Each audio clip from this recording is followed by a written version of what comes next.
राधे राधे।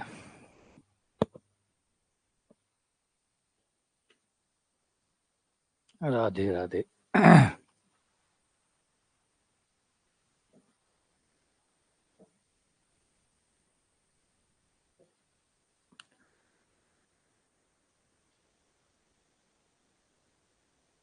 आज हम पढ़ने वाले हैं समीकरण निकाय को सरल करना और प्रतिलोम मैट्रिक्स ज्ञात करना। प्रतिलोम मैट्रिक्स ज्ञात करना और उस पर जुड़े हुए सवाल भी करेंगे। प्रतिलोम मैट्रिक्स ज्ञात करना। पहले बात तो प्रतिलोम मैट्रिक्स होती क्या है, प्रतिलोम मैट्रिक्स होती क्या है और उसको कैसे कैसे ज्ञात किया जा सकता है।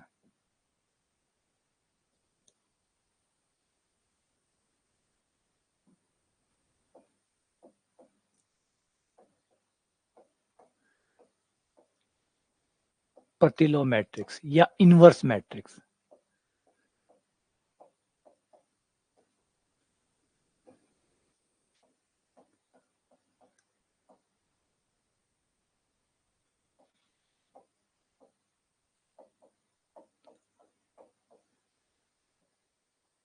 अगर मान लो ए आपके पास कोई वर्गाकार मैट्रिक्स है, कोई वर्गाकार मैट्रिक्स है, प्रतिलोम मैट्रिक्स का आइडिया वर्गाकार मैट्रिक्स के लिए काम करता है। ए आपके पास कोई वर्गाकार मैट्रिक्स है n गुणा n की, वर्गाकार। अगर वर्गाकार नहीं है तो बात यहीं खत्म, कोई प्रतिलोम वर्तिलोम नहीं होगा, कोई प्रतिलोम वर्तिलोम नहीं होगा। प्रतिलोम आइडिया है वर्गाकार मैट्रिक्स का। तो सबसे पहले आपके पास एक वर्गाकार मैट्रिक्स हो, उस वर्गाकार मैट्रिक्स के लिए, उस वर्गाकार मैट्रिक्स के लिए एक दूसरी वर्गाकार मैट्रिक्स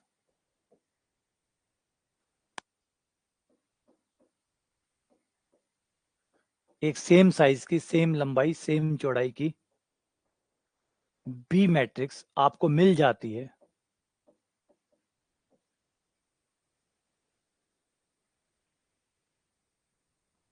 वो भी n गुणा n की है, वो प्रतिलोम मैट्रिक्स कहलाती है। यानी वर्गाकार मैट्रिक्स की प्रतिलोम मैट्रिक्स भी वर्गाकार ही होती है और उसी साइज की होती है। और एक खास बात और होती है,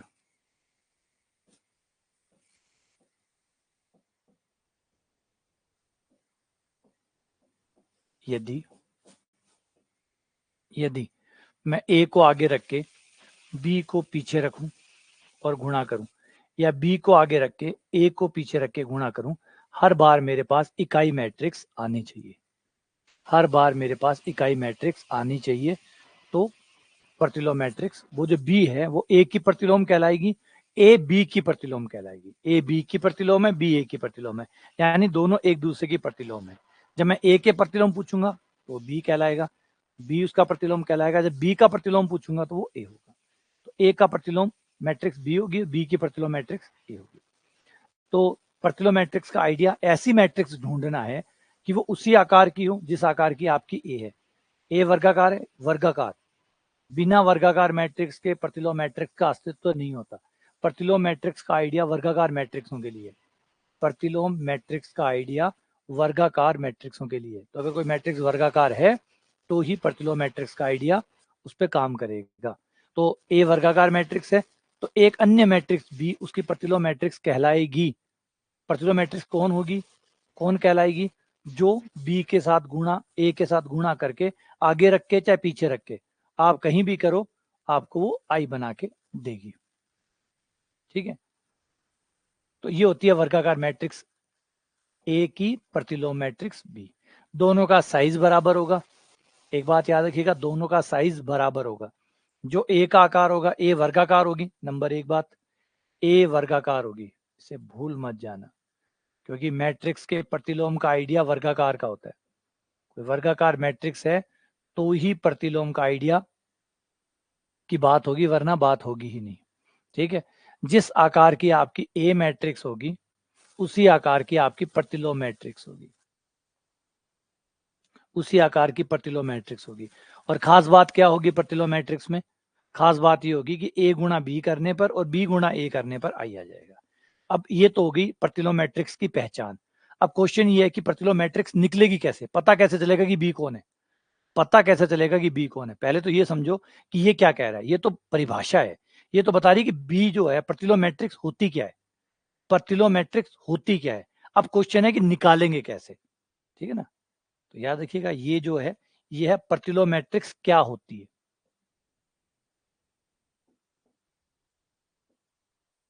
ये निकालने का तरीका नहीं बता रहा है आपको, ये तो बता रहा है कि प्रतिलोम मैट्रिक्स में क्या खास बात होती है। अब क्वेश्चन है कैसे निकालेंगे।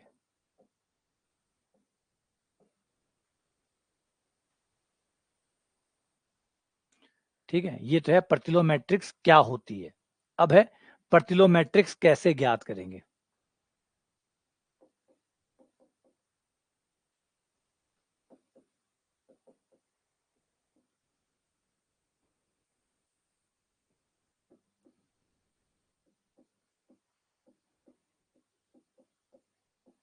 कैसे ज्ञात करेंगे,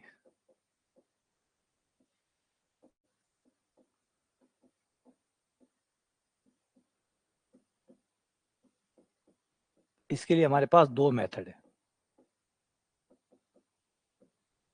दो विधियां।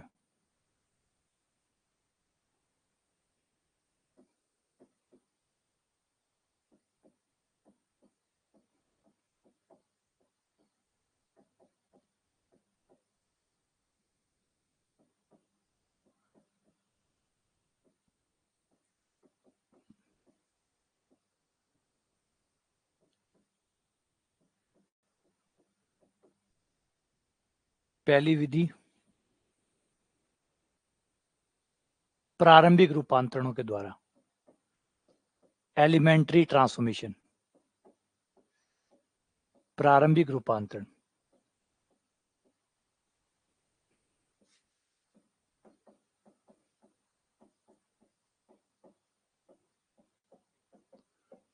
दूसरा है सहखंडज मैट्रिक्स की सहायता से।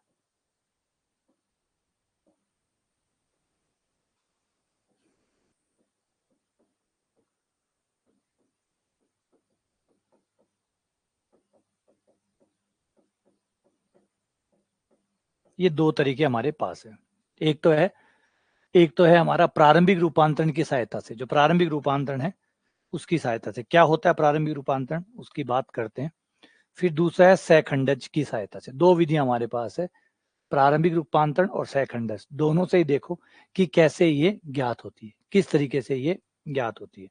तो पहले प्रारंभिक रूपांतरण का मेथड देखो।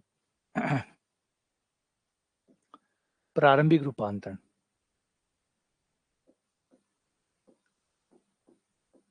या एलिमेंट्री ट्रांसफॉर्मेशन कहते हैं इसको।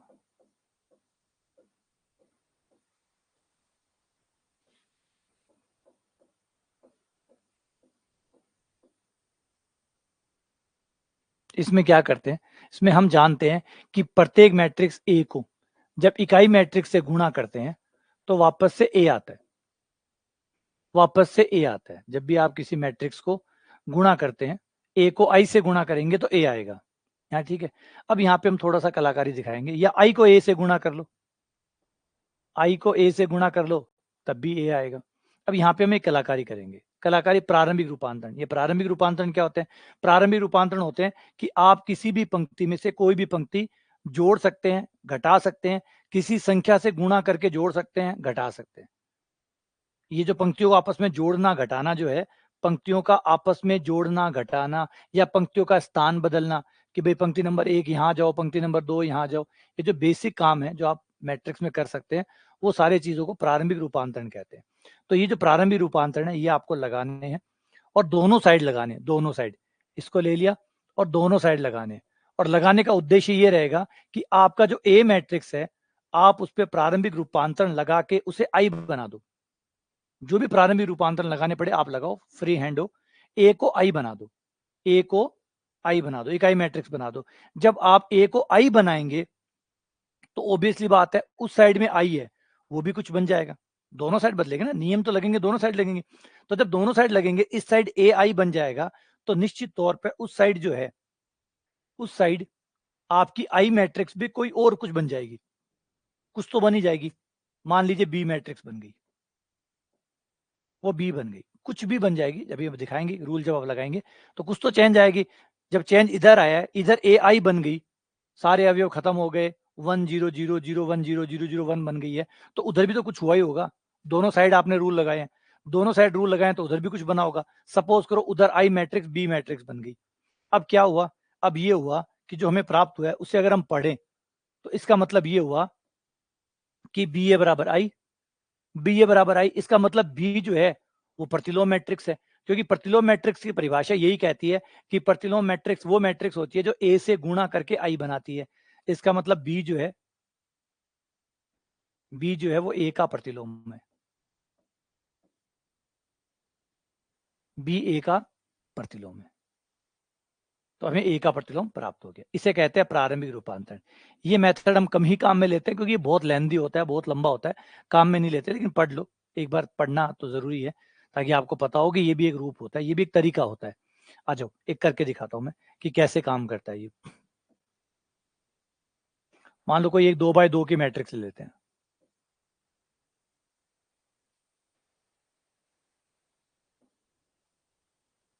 ये ले लिया ए मैट्रिक्स, इसकी मैं इनवर्स मैट्रिक्स निकाल के दिखाता हूँ, इसकी मैं इनवर्स मैट्रिक्स निकाल के दिखाता हूँ। तो शुरुआत आपको यहां से करनी है, ए बराबर आई ए से, ए बराबर आई ए की जगह ए का मान रख दो,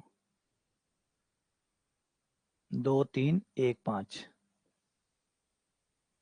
इधर आप अपनी इकाई मैट्रिक्स ले लो 1 0 0 1, इस ए को शांत रहने दो, इधर वाले ए को आराम करने दो, तू आराम कर अभी। अब हमारा उद्देश्य है इसे इकाई मैट्रिक्स बनाना। इकाई मैट्रिक्स बनाना यानी यहाँ एक आ जाना चाहिए, यहाँ 0, यहाँ 0, यहाँ 1। तो पहले तो 0 बनाने की कोशिश करो, पहले तो 0 बनाने की कोशिश करो। हमें यहाँ 0 लाना है, यहाँ 0 लाने के लिए मुझे नियम लगाना पड़ेगा, R2 को बदलने पर R2 को 2 से गुणा करूंगा और R1 को घटा दूंगा। इसे 2 से गुणा करके इसे घटाऊंगा तो 0 आ जाएगा, इसे 2 से गुणा करके ये घटवाऊंगा तो 0 आ जाएगा। ये लो, तो ये हुआ 2 3। अब मैंने इधर भी ऐसे कैसे लिख दो, क्योंकि पहली पंक्ति को तो नहीं बदल रहे हो, इसलिए पहली पंक्ति को तो एज इट इज लिख दो, सेम टू सेम करके लिख दो।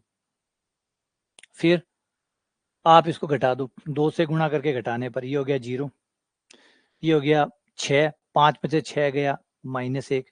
नियम दोनों तरफ लगेंगे, इधर भी लगाना होगा, 0 और ये घट गया -1, ये हो गया आपका 2, 2 में से 0 गया, ये हो गया 2, ये लग गया, 1 0 हो गया। अब 1 0 और बनाना है, अभी 1 0 और बनाना है, इसे 0 बनाना है। अब इसको टारगेट करते हैं, फिर एक नियम लगाओ कि ये देखो ये 3 है और ये -1 है, तो अगर मैं R1 में से R2 को 3 से गुणा करके जोड़ दूं तो 0 हो जाएगा, R2 को 3 से गुणा करके जोड़ दूं तो 0 हो जाएगा।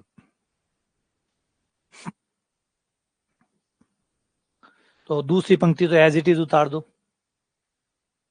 दूसरी पंक्ति तो आप एज इट इज उतार दो, क्योंकि आप दूसरी पंक्ति नहीं बदल रहे हो, इस बार आप सिर्फ पहली पंक्ति बदल रहे हो, सिर्फ पहली पंक्ति बदल रहे हो। तो पंक्ति नंबर 2 को तो एज इट इज उतार दो, क्योंकि आप एक ही पंक्ति को बदलोगे, आप जो नियम लगाओगे वो एक ही पंक्ति के लिए लगाओगे, तो एक पंक्ति के लिए आप अपना नियम लगा दो।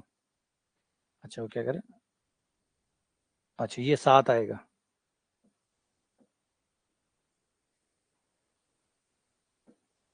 ये आ गया 5,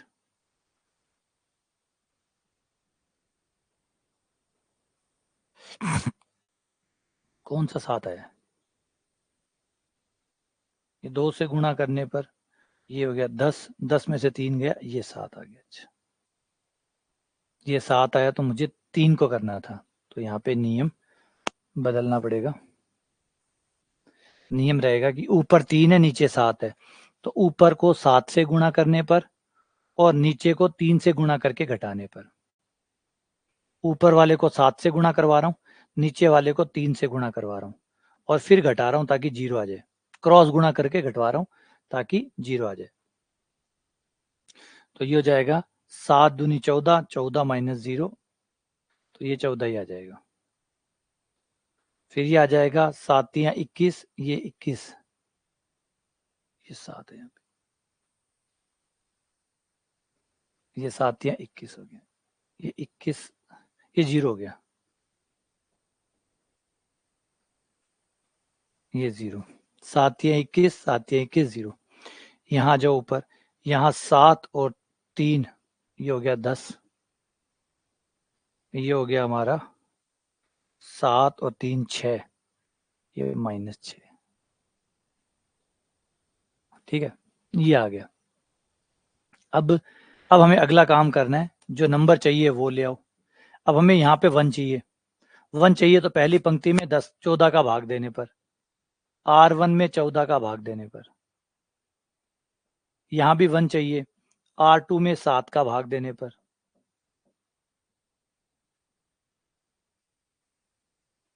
तो जैसे ये करेंगे, पहली रो में 14 का भाग लग गया तो 1 0,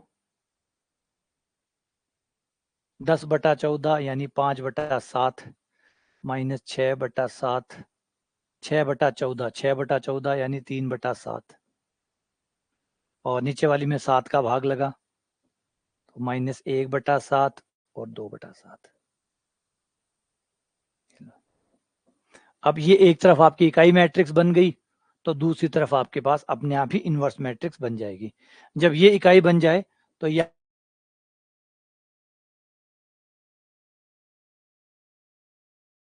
ए इनवर्स मैट्रिक्स आ गई। तो ये तरीका बेसिक तरीका, इसको प्रारंभिक रूपांतरण कहते हैं। प्रारंभिक रूपांतरण मतलब आप घटा घटा के, जोड़ जोड़ के, ये जो बेसिक नियम है, पंक्तियां जोड़ना, पंक्तियां घटाना, ये कर करके आप अपनी मैट्रिक्स को, ए मैट्रिक्स को आई बना लेते हैं। तो जब ए आई बन जाता है तो फिर आई जो है वो ए इनवर्स बन जाता है। बस ये सीधा सा सिस्टम है कि ए को बदलोगे, आई बनाओगे, तो आपका जो आई होगा वो इनवर्स मैट्रिक्स कन्वर्ट कर लेगा, वो बन जाएगा, तो इनवर्स होगा। लेकिन ये तरीका लेंदी होता है ना, यूज करने लायक नहीं होता, क्योंकि इतना लंबा आप लगा ही नहीं सकते। इतना लंबा तरीका हम लगाए, जैसे 3x3 में जाएंगे तो 3x3 में तो ये बहुत लंबा हो जाएगा, क्योंकि 3x3 में हमें 6 जीरो बनाने होंगे और विकर्ण पे 1 1 1 बनाने होंगे, तो बहुत लंबा हो जाता है ये। तो ये पढ़ने लायक है कि हाँ भाई ऐसा होता है, लेकिन अप्लाई करने लायक नहीं है। तो ये हो गया पहला नियम। दूसरा नियम हमारा काफी छोटा है, काफी बेसिक सा है, वो है सैखंड के द्वारा।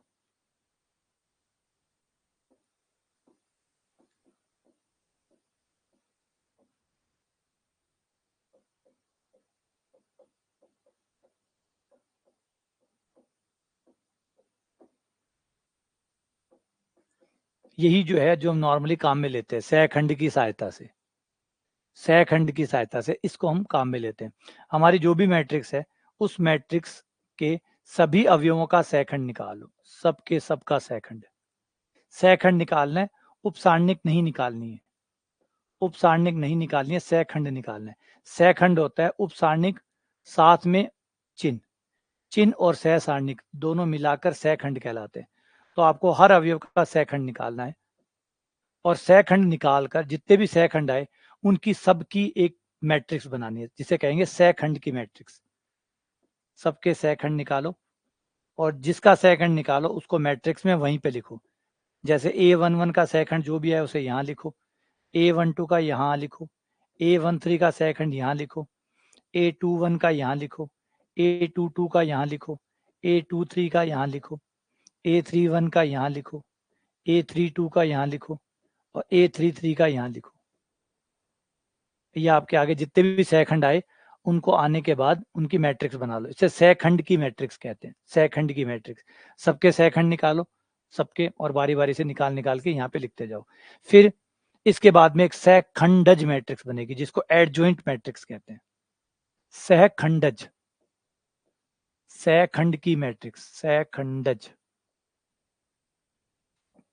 या एडजॉइंट, और शॉर्ट फॉर्म में हम लिखते हैं ADJ और A। जिस मैट्रिक्स के निकाल रहे हो ADJ, इसमें जो आपने सैखंड वाली मैट्रिक्स निकाली है उसका ट्रांसपोज कर दो, उसका ट्रांसपोज कर दो, AIJ का ट्रांसपोज, ये आपकी एडजॉइंट बन गई। अब एडजॉइंट बनने के बाद फिर A इनवर्स बराबर होगा कि जो आपने एडजॉइंट मैट्रिक्स निकाली है उस एडजॉइंट मैट्रिक्स में जो एक ही सारणिक है उसका भाग दे दो, एक ही सारणिक का भाग दे दो। ए की सारणी का भाग देते ही ए इनवर्स आपको प्राप्त हो जाएगा। हाँ, लेकिन ए की सारणी का मान 0 नहीं होना चाहिए। इसका मतलब ये है कि अगर किसी मैट्रिक्स की सारणी का मान 0 आता है, कोई वर्गाकार मैट्रिक्स है, उसकी सारणी का मान 0 आता है, तो उसकी इनवर्स मैट्रिक्स नहीं बन सकती, उसकी इनवर्स मैट्रिक्स नहीं बन सकती, है ना। यदि ए की सारणी का मान 0 आ जाता है, ए की सारणी का मान 0 आ जाता है, तो वह अव्युत्क्रमणीय है, मतलब उसका व्युत्क्रम नहीं हो सकता।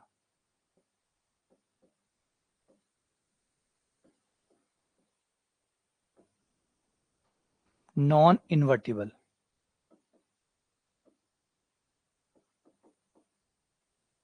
या फिर सिंगुलर।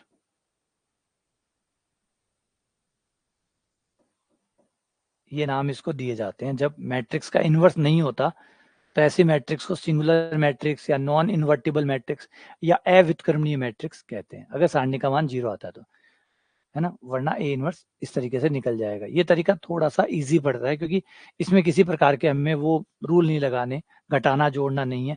बस सबके सहखंड निकालो, बारी बारी से सहखंड निकाल के रख दो, आंसर आ जाएगा। जैसे अभी पीछे वाले पे चलते हैं। इसी पीछे वाले क्वेश्चन को अगर हम सहखंड से करते तो ये 2 3 1 5 तो जल्दी हो जाता।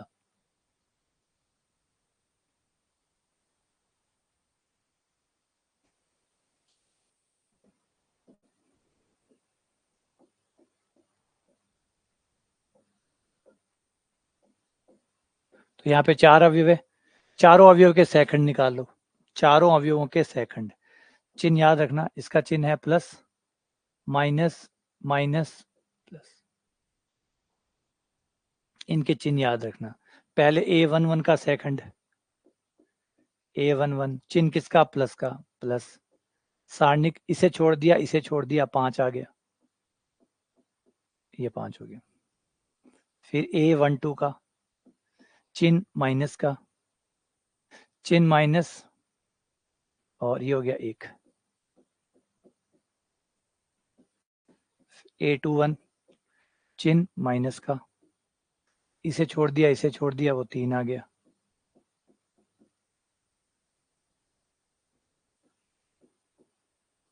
ये गया, ये गया, चिन्ह आएगा प्लस, इसकी AIJ बना लो।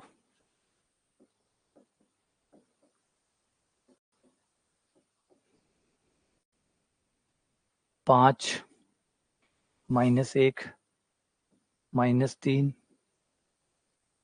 और 2। अब एडजॉइंट बना लो।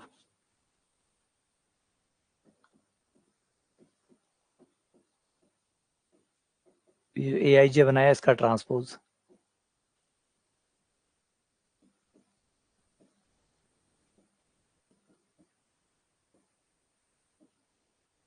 ये लो। अब A इनवर्स निकाल लो।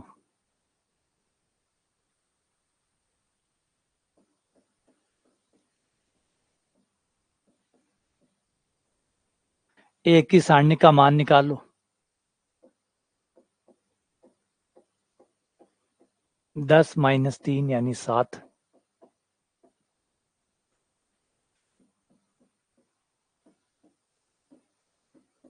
5 -3 -1 2। 7 का भाग अंदर दे दो, 5/7 -3/7 -1/7 2/7। इससे आपकी इनवर्स मैट्रिक्स निकल जाएगी। तो ये 2 तरीके हैं इनवर्स मैट्रिक्स निकालने के। एक तो पहले वाला है, आप उससे निकाल सकते हैं, किससे निकाल सकते हैं। अगर पहले वाला तरीका नॉर्मली हम कंपटीशन में तो कभी काम में लेते ही नहीं है, जो फर्स्ट टाइप वाला तरीका है वो कंपटीशन में काम में नहीं लेते, लेकिन फिर भी बहुत सुंदर तरीका है, क्योंकि मजा आता है। मजा आता है कि आप जब 3x3 की मैट्रिक्स को, और अगर आप NCERT किताब देखें तो NCERT में 3.4 एक्सरसाइज इसी की है, और उसमें प्रारंभिक रूपांतरण से ही आपको इनवर्स निकालना है। उसमें प्रारंभिक रूपांतरण से ही, मतलब वो जो पहले वाला तरीका है, क्योंकि वो तो NCERT किताब है ना, तो उनको तो मतलब नहीं है कंपटीशन से। उनका तो अपना स्कूल का जो बच्चा है उसका कंसेप्ट ठीक हो, उसे समझ में आए, और वो ये चीजें कर सके, घटाना जोड़ना कर सके, क्योंकि ये घटाना जोड़ना आगे जाके सारणिक में काम आएगा, फिर आगे जाके सारणिक में भी काम आएगा। तो वो NCERT की 3.4 एक्सरसाइज खाली इसीलिए बनी हुई है, और 22-23 सवाल उसमें बने हुए हैं। उनका मकसद सिर्फ यही है कि आप कैसे प्रारंभिक रूपांतरणों से इनवर्स निकालते हैं। उसके लिए पूरी डेडिकेटेड प्रश्नावली है। अगर आप पढ़ना चाहते हैं तो 3.4 एक्सरसाइज खोलिएगा, हमारे फाउंडेशन वाले लेक्चर है उनमें जाइएगा, और फाउंडेशन वाले में जो एनसीईआरटी वाले लेक्चर है उसमें जाइएगा और उसमें 3.4 को पढ़िएगा।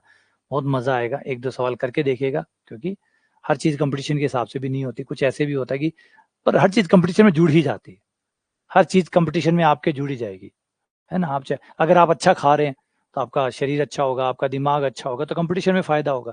तो हम कहते ही हैं कि ये चीज़ कंपटीशन से कोई लेना देना नहीं है। आप कुछ भी करो, वो कहीं ना कहीं आपके कंपटीशन को फायदा या नुकसान पहुंचा ही रहा है। वो हर चीज जो आप कर रहे हो वो कहीं ना कहीं किसी ना किसी तौर तरीके से आपके कंपटीशन को फायदा या नुकसान पहुंचा गई।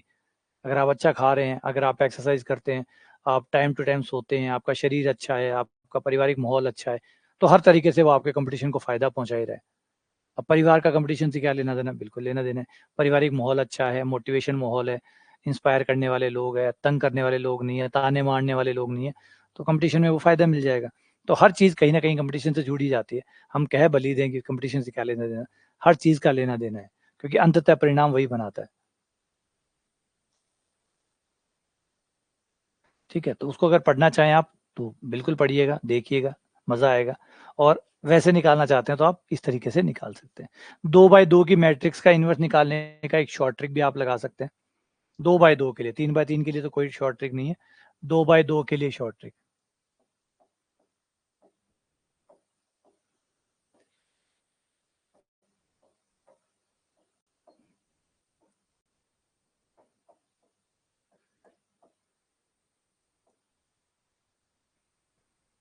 दो बाय दो के लिए लघु विधि, अगर आपके पास कोई 2x2 की है, सिर्फ 2x2 के लिए है ये, 3x3 के लिए नहीं है, कि ए बी सी डी अगर आपके पास है, ये कोई मैट्रिक्स ए है और इसका इन्वर्स निकालना है 2x2 में, तो आपको ये करना होगा कि ये जो दोनों भाई है, ये वाले दो, इनकी जगह बदल दो, स्थान बदल दो,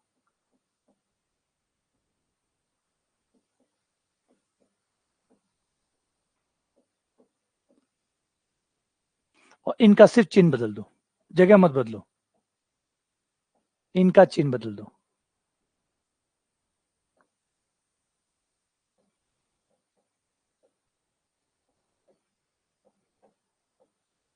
इनका चिन्ह बदल दो और सारणिक के मान का भाग दे दो, जो सारणिक का मान है उसका भाग दे दो, तो ए इनवर्स आपको मिल जाएगा।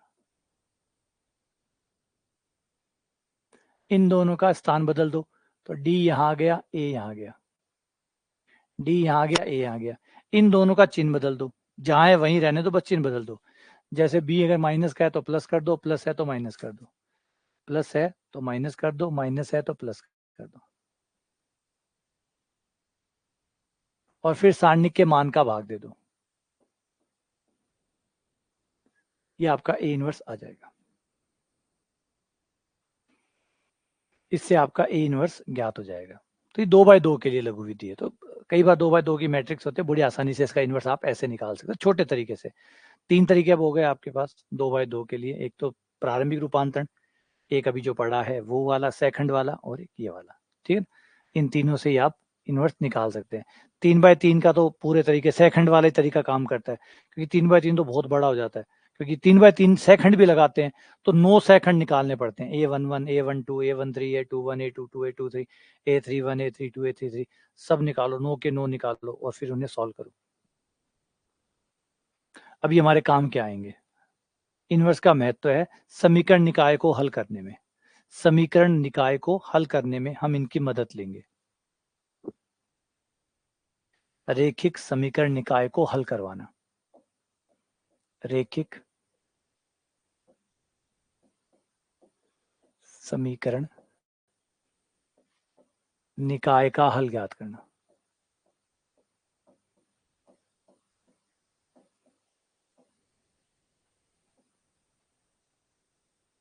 ज्यादा से ज्यादा 3 समीकरण का निकाय हमारे लिए आता है, 2 का आ सकता है, 3 का आ सकता है, इससे ज्यादा बड़ा नहीं आता। तो A11x प्लस A12y, मान लो 2 चरों का समीकरण है तो इतना आएगा।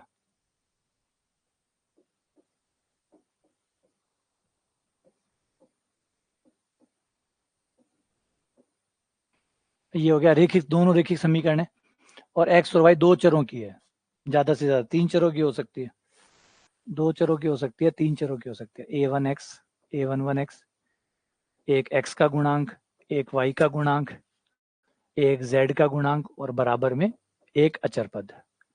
ऐसे ही a12x, a21x,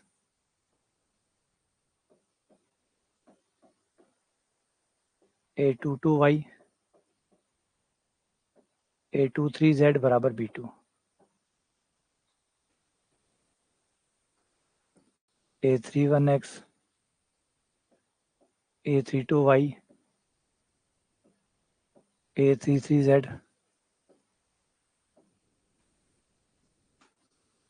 ये रहा। अब इनको आप मैट्रिक्सों में कन्वर्ट कर सकते हैं, इन्हें आप मैट्रिक्सों में बदल सकते हैं। जैसे गुणांकों की एक मैट्रिक्स बना लो,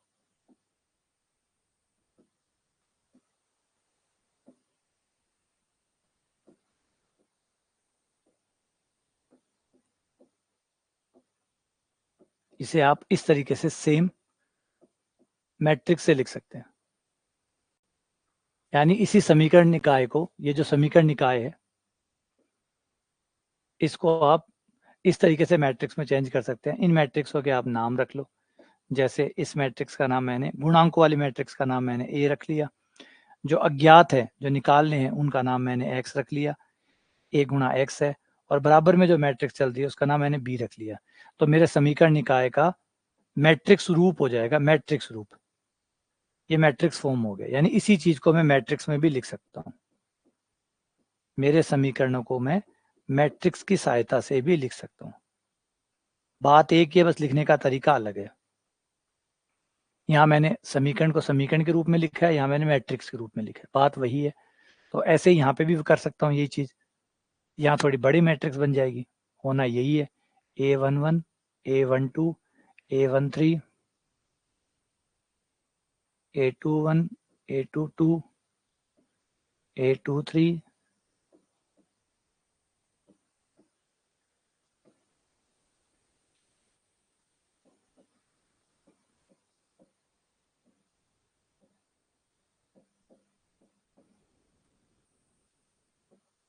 b1, b2, b3, ये आपकी ए मैट्रिक्स,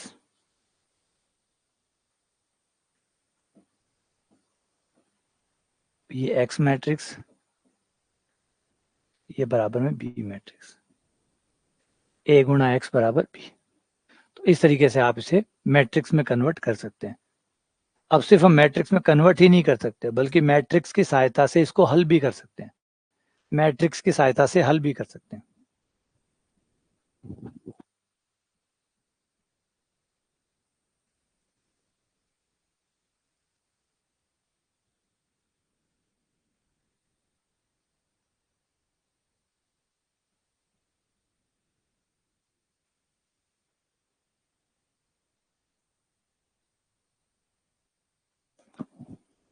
इसे हम मैट्रिक्स की सहायता से हल भी कर सकते हैं। एक तो हमारे पास पुराने तरीके हैं, पुराने मेथड, जो इनको सॉल्व करने के लिए हम 10वीं क्लास में पढ़ते हैं। 3 विधियां हुआ करती थी खास। एक आप लोगों को याद होगा, एक होती थी विलोपन विधि, जो खास तौर पे हम काम में लेते थे। विलोपन विधि जिसमें हमने y को हटा दिया, x निकाल लिया, या x को हटा दिया, y निकाल लिया।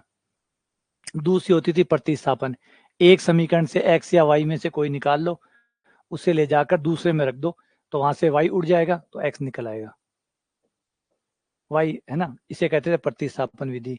एक और विधि हमें पढ़ाई जाती थी जिसका नाम था आलेख विधि, ग्राफ की विधि, जिसमें कहा जाता था कि आप एक काम करो, अपने समीकरण का चित्र बनाओ, ग्राफ के अंदर 2 रेखाएं बनेंगी, और ये 2 रेखाएं जहां भी काटे वही आंसर होगा, वही इनका सॉल्यूशन होगा।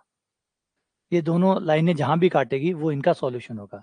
तो एक तो हमारा था एलिमिनेशन मेथड, विलोपन विधि, एलिमिनेशन मेथड, सब्स्टिट्यूशन मेथड और ग्राफिकल मेथड।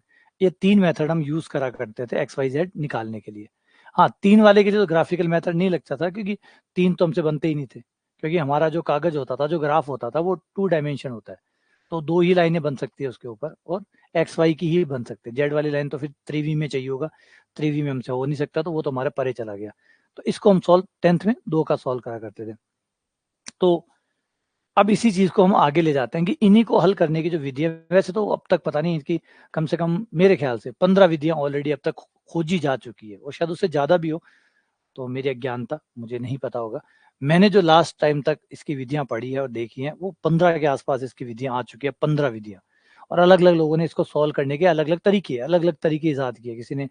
किसी ने कहा कि इस तरीके से पार्टीशन करके सॉल्व किया जा सकता है, किसी ने कहा कि जैसे इटरेशन करके सॉल्व किया जा सकता है, कोई भाई साहब आए कि रिलैक्सेशन एक मेथड है, उसको ऐसे ऐसे करके आप सॉल्व कर सकते हो। बहुत अलग अलग तरीके से सोच सोच के इनके सॉल्यूशन लोगों ने बनाए हैं। कम से कम 15 विधियां ऑलरेडी अभी अवेलेबल है हमारे कोर्स में। 15 विधियां मिल जाती है, जब आप पीजी पढ़ते हैं तो लगभग 15 विधियां आपको मिल जाती है। और अभी लेटेस्ट में क्या चल रहा होगा 2024 में, उसका कहना तो मुश्किल है कि अब कहाँ तक पहुंच चुके होंगे या कितनी विधियां हो चुकी होंगी।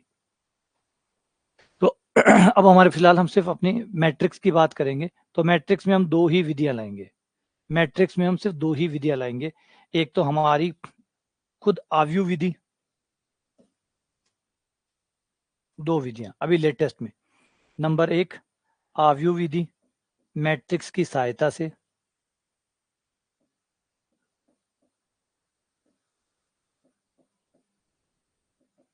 आव्यूह विधि, और दूसरी हमारी क्रेमर नियम या क्रेमर विधि।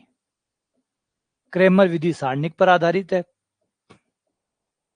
एक मैट्रिक्स की और एक सारणिक की। ये सारणिक पर आधारित है और ये मैट्रिक्स पर आधारित है।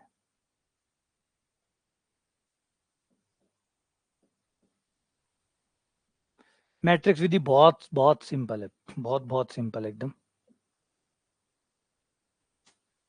मैट्रिक्स विधि का तो काम एकदम सरल।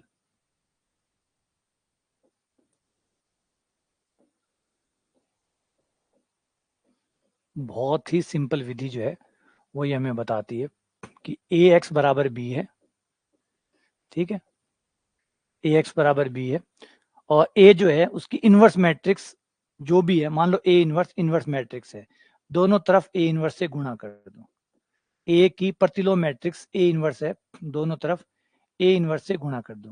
कर दिया। अब ए इनवर्स और ए की गुणा होगी इस तरफ, और ए इनवर्स से जब भी ए गुणा करता है, हर कोई मैट्रिक्स अपने इनवर्स से गुणा करती है तो वो इकाई मैट्रिक्स बना लेती है।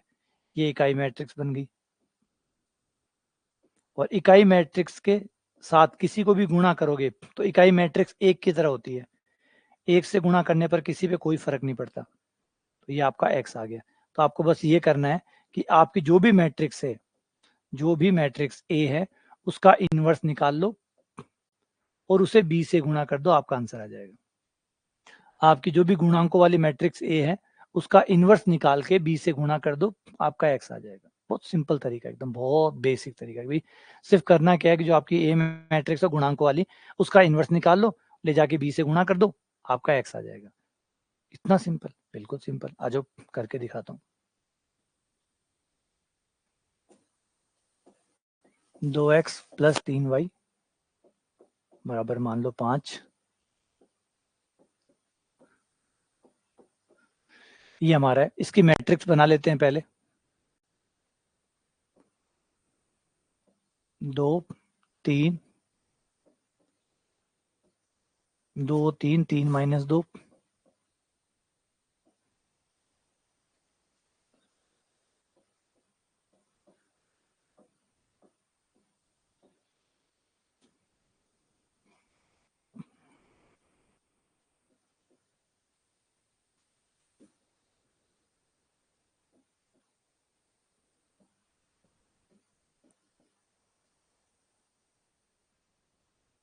ए एक्स बराबर बी।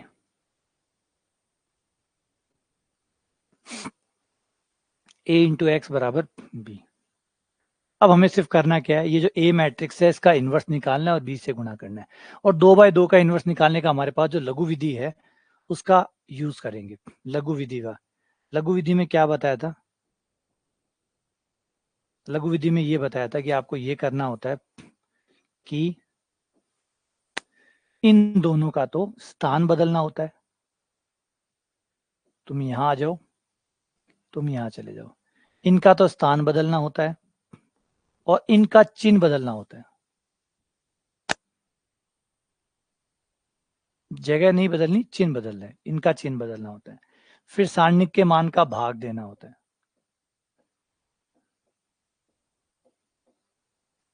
-4, -9, -13। ये है -13, तो -13 का भाग। ये आपकी ए इनवर्स आ गई। अब एक्स, ए इनवर्स को बी से गुणा करा दो, एक्स का मान आ जाएगा।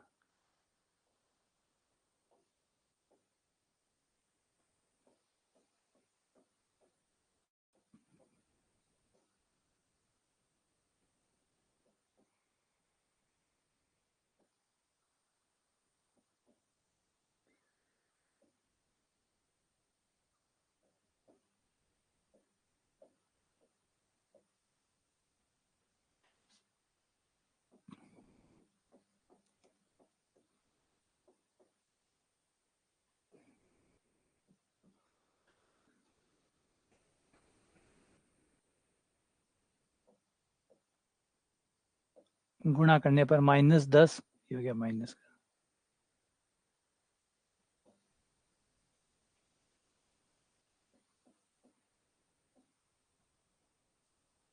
माइनस को अंदर ले जाओ, ये आपका आंसर आ गया। ऊपर वाला एक्स का मान होगा,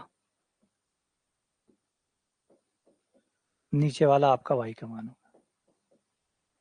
तो ये एकदम सिंपल सा मेथड है।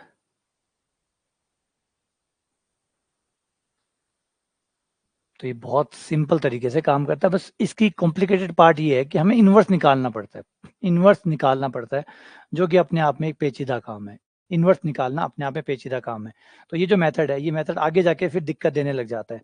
3/3 तक भी ठीक है, 3/3 तक हम इन्वर्स निकाल लेते हैं, आसान है। लेकिन 4/4 का इन्वर्स निकालना आसान नहीं होता। 4/4 का इन्वर्स निकालना बहुत मुश्किल होता है। 5/5 का और ज़्यादा मुश्किल, 6/6 का और ज़्यादा मुश्किल, 7/7 का और ज़्यादा मुश्किल। तो जैसे-जैसे हम साइज़ बढ़ाते जाएँगे, ये इन्वर्स निकालना मुश्किल होता जाएगा। तो यानी ये जो तरीका है, ये कमज़ोर पड़ जाता है। अब जैसे भी सोचा था, मैंने कहा था 15 मेथड हो चुके हैं और 15 से भी ज़्यादा अभी 2024 में पता नहीं कितने हो गए होंगे। तो इतने सारे मेथड क्यों बन रहे हैं? इतने सारे मेथड बनने के कारण यही है कि कोई भी मेथड इतना इफ़ेक्टिव नहीं है कि भई ये बस ये बेस्ट है, इससे बढ़िया नहीं हो रहा। हर कोई अपने हिसाब से शुरुआत में अच्छा लगता है, फिर धीरे-धीरे आगे बढ़ता है तो उसका कैलकुलेशन पार्ट कॉम्प्लिकेटेड होता चला जाता है। फिर वो टाइम ज़्यादा खाने लग जाता है। इक्वेशन को सॉल्व करने में टाइम ज़्यादा खाने लग जाता है। और जितना वो टाइम ज़्यादा खाएगा, उतना ज़्यादा आपका जो कंपाइलेशन टाइम है वो बढ़ेगा। और जैसे बढ़ेगा, और आज के लोग इंतज़ार नहीं करना चाहते। आज के लोग इंतज़ार नहीं करना चाहते। आप अमेज़न पे गए और आपने कोई एक पर्टिकुलर प्रोडक्ट था जो आप सर्च कर रहे हैं, आपने वहाँ पे सर्च किया कि ये प्रोडक्ट है। अब आपके लिए तो वो एक सर्चिंग है, वो सर्चिंग उस आपके लिए सर्चिंग है, लेकिन जो पीछे प्रोग्राम चल रहा है, वो आपके नंबर जो आपने उसको टाइप किया है, वो उसको सर्च करेगा। तो उसका जो कंपाइलेशन टाइम लगता है उसको सर्च करने में, फिर वो कंपाइलेशन टाइम करके, सर्च करके, फिर उनको वो क्रमबद्ध करता है। पहले से सर्च करता है, पहले वो आपको जो भी आपने नाम दी है, उस नाम से रिलेटेड कंटेंट को उठाता है, फिर उठा के उसको नंबर 1, नंबर 2, नंबर 3 इस तरीके से देता है। फिर वो आपके सामने शो ऑफ करता है कि ये रहा देखो ये रहे। तो अब इसमें जो टाइम लगता है आपका सर्च प्लस सामने आने में, अब वो जो सेकंड का टाइम होता है, वो आप ज़्यादा देर वेट नहीं कर सकते। आप ज़्यादा से ज़्यादा एक एन एन एवरेज आदमी 3 सेकंड वेट करता है। अगर वो 3 सेकंड से ज़्यादा टाइम ले रहा है कंपाइलेशन, तो आप क्या करोगे? खट, खट, खट, खट 2-4 बटन फालतू के दबा के बंद कर दोगे, है ना? तो इसका मतलब है कि लोगों का जो वेटिंग पीरियड है वो 3 सेकंड का होता है। या कोई मान लो कोई ऐसे ही कोई बहुत ज़रूरी सामान देखना है, तो शायद 5-10 सेकंड और भी वेट कर लेगा। लेकिन कोई ऐसे ही बस यूँ ही देख रहा है, सर्च कर रहा है, वो 3 सेकंड से ज़्यादा टाइम नहीं देगा। ती उसने टाइप किया, सर्च का बटन दबाया, अब 3 सेकंड के भीतर-भीतर आंसर आ गया तो ठीक है, नहीं आया तो वो खट, खट, खट दबा के बाहर निकल जाएगा। इतने कम समय में आपको सर्च करना है। तो इसलिए अब पीछे वाले जो कंपाइलेशन वाले हैं, अब वो आदमी को तो नहीं कह सकते कि भैया थोड़ी देर और वेट कर ले यार प्लीज़, तेरा हाथ जोड़ी कर रही हूँ, थोड़ी देर और वेट कर ले, 3 सेकंड तो बहुत कम समय हुआ है, थोड़ा 1 मिनट तो दे कम से कम मैंने सर्च करना में। वो तो ये नहीं कह सकता ना, वो तो 3 सेकंड मतलब 3 सेकंड ही। तो अब हमें जो मेथड चाहिए वो ऐसा चाहिए, जो 3 सेकंड से भी कम समय में सर्च करके आपको पकड़ा दे कि ये रहे वो सामान। बहुत चैलेंज होते हैं, पीछे पीछे बैकग्राउंड है ना, वहाँ सबसे ज्यादा चैलेंज भी होते हैं, तो सबसे ज्यादा मजा भी होता है। और जितने ज्यादा चैलेंज होते हैं उतना ज्यादा पैसा भी होता है, ये भी बड़ी बात है, पैसा भी उतना ही है।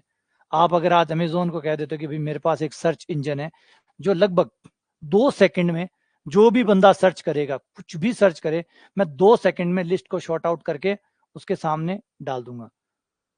अमेजोन कहेगा मेरी आधी प्रॉपर्टी ले ले भाई, मेरी आधा, अमेजोन का आधा हक ले ले, मतलब जितनी मेरी संपत्ति है आधी संपत्ति तेरे को दे दूंगा। बस ऐसा कोई मेथड बता दे कि 2 सेकंड में आ जाए। इतने में फ्लिपकार्ट वालों को पता चलेगा, अरे वो बंदा वहां पहुंच गया, फ्लिपकार्ट वाले पहुंच जाएंगे, भाई छोड़ तुम 60% ले, हमारी प्रॉपर्टी का 60% तेरा, हमें बता दे कि ऐसा क्या है जो 2 सेकंड में आंसर दे दे। समझ रहे हैं, एक छोटा सा खेल है और आप आधी अमेजोन के मालिक बन जाएंगे। आप आधे अमेजोन के मालिक बन जाएंगे, बस आपको सिर्फ ऐसा शॉर्ट लिस्ट करना है कि 2 सेकंड में आप उसे आंसर दे सको। तो अरबपति खरबपति बनने में देखो कितना कम समय लगता है। लेकिन हम सोचोगे कि यार इतना कम समय लगता है, फिर बनते क्यों नहीं है? बनते इसलिए नहीं है कि ऐसी जो ये यूनिक नॉलेज है, ये जो यूनिक नॉलेज है ये क्रिएट करनी पड़ती है। ये जो अद्वितीय ज्ञान है, ये जो अद्वितीय या अलग ज्ञान है, ये आपको क्रिएट करना पड़ता है। अब आप ये सोचो कि ये कोई किताब आपको पढ़ा देगी, किसी किताब, आप कोई 500 रुपए की किताब खरीद के लाएंगे और वो किताब आपको बता देगी कि अमेजोन का टाइम 2 सेकंड में कैसे कन्वर्ट करें, और वो किताब कर देगी तो किताब वाला ही कर देगा, आपके लिए इंतजार करेगा क्या? 500 रुपए किताब आपके लिए छापेगा और फिर आपको अमेजोन का आधा मालिक बनाएगा? पागल है वो, 500 किताब छापेगा। तो ये ज्ञान कहीं अवेलेबल नहीं है, ये ज्ञान कहीं अवेलेबल नहीं है, ये ज्ञान आपको खुद बनाना पड़ेगा, आपको बनाना पड़ेगा। ये कहीं कहीं नहीं मिलेगा, आप कितना भी गूगल सर्च कर लो, कितना ही कहीं सर्च कर लो, कहीं नहीं है ये आपको बनाना पड़ेगा। अब बनाना पड़ेगा, फिर दिक्कत आती है, फिर पता चलेगा कि कितना मुश्किल काम है। हम तो सारे उधार उधार के मेथड, हम अगर आज समीकरण निकायों को भी सॉल्व करते हैं तो ये सारे उधार के मेथड है। कोई याद आता हमारा कोई मेथड है, हमारा कोई तरीका है कि हम एक्स वाई का मान निकाल दें? और नहीं है तो एक बार ट्राई करके देख लो, अपना एक मेथड बना के देख लो। अमेजोन के मालिक तो आप बाद में बन जाना, एक काम करो, ये समीकरण रही, इसको हल करने का एक अपना तरीका निकाल के दिखा दो, जो आपने कहीं पढ़ा ना हो, जो आपने कहीं पढ़ा ना हो, ऐसा एक तरीका लगा के एक्स वाई का मान निकाल के दिखा दो, आपको अमेजोन का मालिक यही बना देंगे। जरूरत ही नहीं है आपको वहां जाने की। तो आपको समझ में आएगा कि हमारे पास जो भी ज्ञान है वो ज्ञान नहीं है, वो इन्फॉर्मेशन है, हमने कहीं से सीखा हुआ है, वही कर पाते हैं, कुछ नया तो हम कर ही नहीं पाते। जबकि ये तो बहुत सिंपल है, ये बहुत सिंपल है, इसे भी हम अपने तरीके से सॉल्व नहीं कर सकते, इसको भी हम उधार के तरीकों से सॉल्व करते हैं, इसको भी हम हमारे उधारीय तरीके जो हैं, कहीं सीखा हुआ है उसी तरीके से सॉल्व कर रहे हैं। इसके लिए भी हमारे पास अपना यूनिक तरीका, अपना खुद का तरीका नहीं है। और ये नहीं तो द्विघात समीकरण ले लो, ये लो, ये द्विघात समीकरण रही, ये लो, ट्राई करो। इसको भी सीधी धाराचार्य और गुणनखंड, इन दो मेथड को छोड़ के तीसरे मेथड से सॉल्व करके दिखाओ, या उस मेथड से सॉल्व करके दिखाओ जो आपने कहीं किताब में ना पढ़ा हो, कर दो सॉल्व।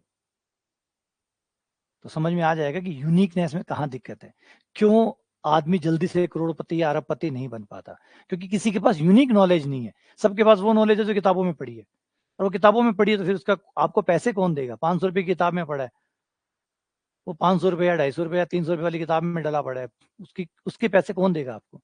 पैसे तो उसके है ना जो पहले कहीं था ही नहीं, उसके पैसे मिलते हैं। अगर कहीं किताब में छपा हुआ था तो अमेजोन वाले निकाल आते, वही कर देते, आपका इंतजार थोड़ी कर रहे होते। तो वो कुछ ऐसा है जो सिर्फ आपके पास ही है, किसी और के पास है ही नहीं, इसलिए वेट करना पड़ेगा।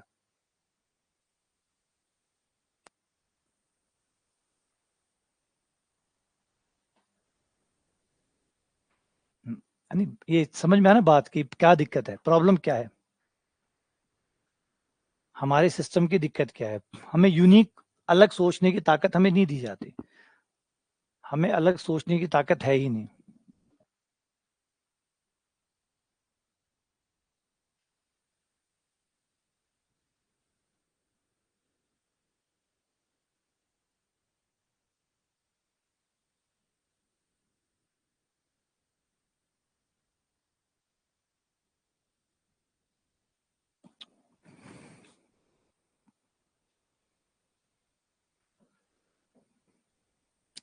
कहावत होती है ना कि जो भी आदमी अमीर बना है आज इस दुनिया में, कोई भी अमीर बना है तो वो अमीर बना है अपनी अनोखी ज्ञान की वजह, अपने, या कोई जीनियस बना है, कोई महान बना है, तो जो भी बना है, जिसने भी कोई बड़ा इन्वेंशन किया है, वो उसने किया है एक अनोखे ज्ञान की वजह से।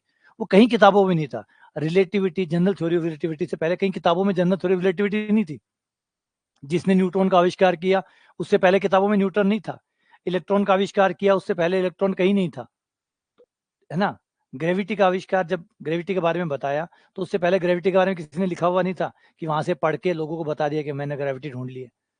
तो जिसने भी जो किया वो यूनिक किया, वो ऐसा किया जो पहले कभी किसी ने नहीं किया था। ये जो यूनिक ज्ञान है, इसी से लोग आपको जानते हैं। लोग इसी से आपको जानते हैं। आपको जो जाना जाता है, पहचाना जाता है, वो इस अनोखे ज्ञान की वजह से, जो पहले किसी को नहीं पता था, सिर्फ आपको ही पता है और आपने ही खोजा है। इसके बात के पैसे मिलते हैं, है ना। दुनिया इस बात के पैसे आपको देती है, और मुंह मांगा पैसा देती है, मुंह मुंह मांगा पैसा देती है, अनगिनत पैसे देते हैं। फॉर एग्जाम्पल, एक छोटा सा एग्जाम्पल और ले लेते हैं। मान लीजिए ब्लड कैंसर है, आप ब्लड कैंसर पे कोई ऐसी दवाई बना देते हैं जिससे पहले किसी ने नहीं बनाई, तो आप रातों रात अरबपति खरबपति बन जाएंगे। रातों रात, रातों रात आप अरबपति खरबपति बन जाएंगे। रातों रात, एक सेकंड में आप उठेंगे और आप क्या पता खरबपति होंगे या खरबपति के भी खरबपति होंगे, कुछ नहीं पता। बस इतना पता है कि आपके घर के आगे लाइनें लगी होंगी और दुनिया के हर देश से बड़े बड़े रिप्रेजेंटेटिव आ रहे होंगे आपके साथ डील करने के लिए कि ये जो आपका प्रोडक्ट है ये हमें दे दो, हमें इसके राइट्स दे दो कि दवाई हम बनाएंगे, ये दवाई हम बनाएंगे और हम बेचेंगे। बस तुम राइट दे दो, तुम खाली साइन कर दो, तुम खाली साइन कर दो, और उसके इतने पैसे बोलो कितने चाहिए। अब देखो, एक सेकंड में आप अरबपति बन गए। अरबपति बने हो आप उस ज्ञान की वजह से जो आपके पास ही था। लाइनें क्यों लगी? क्योंकि वो ज्ञान सिर्फ आपके पास था और वो इतना कमाल का था कि उससे दुनिया बदल सकती थी। फिर आप अरबपति बन गए। लेकिन अच्छा, अब बात करते हैं, ये ज्ञान सेकंडों में आपको कुछ भी बना सकता है। तो ये जो सेकंडों में आपको ज्ञान कुछ भी बना सकता है, क्या ये अर्जित करने में सेकंड लगते हैं? नहीं, अर्जित करने में सबसे ज्यादा मेहनत लगती है। क्योंकि अनोखा ज्ञान ढूंढने के लिए आपको बहुत मेहनत करनी पड़ती है। नया ज्ञान बनाने के लिए बहुत मेहनत करनी पड़ती है। आप किताबें पढ़िए, पहले से पूरा ज्ञान पढ़ा है, वही ज्ञान आप पढ़ लीजिए, रिपीट कर लीजिए। लेकिन जैसे आप अनोखा ज्ञान बनाने जाएंगे, नया ज्ञान बनाने जाएंगे, आपको बहुत समय लगेगा, बहुत बहुत समय लगेगा, बहुत मेहनत लगेगी, बहुत हार्ड वर्किंग प्रोसेस होगा इसका। लेकिन वही बात है, ये वर्थफुल है। अगर आपने ढूंढ लिया तो आपने कमाल कर दिया।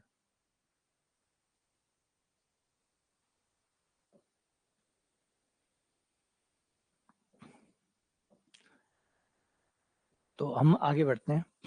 आगे हमारा था क्रेमर नियम